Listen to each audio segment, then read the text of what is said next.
Do you have any, I guess, warnings of what are normal side effects and what are not normal side effects? Yeah, so it's very hard to give a definitive list, but I will tell Mm, you a few things. So when you fast, this is not I wouldn't say this is a hard and fast rule, but it is a much more true than not rule. If you're having a lot of symptoms, fasting doctors believe, and this is based on clinical experience. This is not based on deep peer reviewed studies, okay?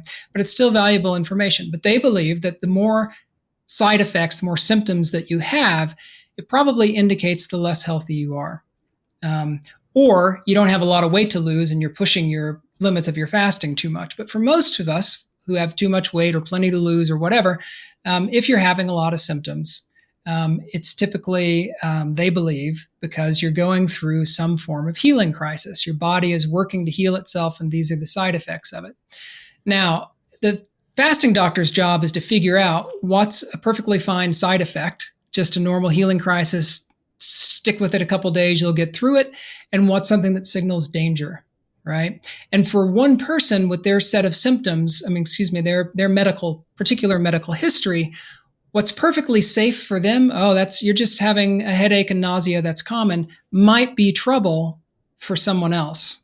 So that's why I can't give you a here's a, mm, this is safe and this is dangerous. What I can tell you is that the most common side effects of a prolonged fast are things like headache, nausea, fatigue, skin rashes. Tons of people get those. The biggest danger for most people in a prolonged fast is not, people worry about, gosh, is my liver going to be eaten away or my, lose heart muscle? It's not that. It's passing out. Because remember, I mentioned this blood pressure dropping. So mm. everyone's blood pressure drops some. And quite often, when you're maybe, say, 2 to 3 days is when it starts for most people. When you stand up when you're fasting, your blood won't stand up with you. It won't get to your head fast enough. People quite often who are not familiar with this or haven't been warned about this side effect, they'll pass out, they'll conk out, bonk their head, and then they're in the emergency room for stitches or something, or they have a concussion.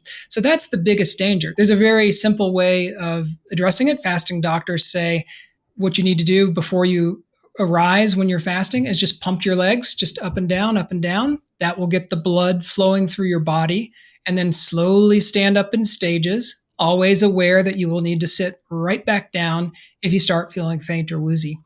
Do that. Most people have no problem with it, but that's actually the most common That's a trouble good. when I, people fast at home. Yeah.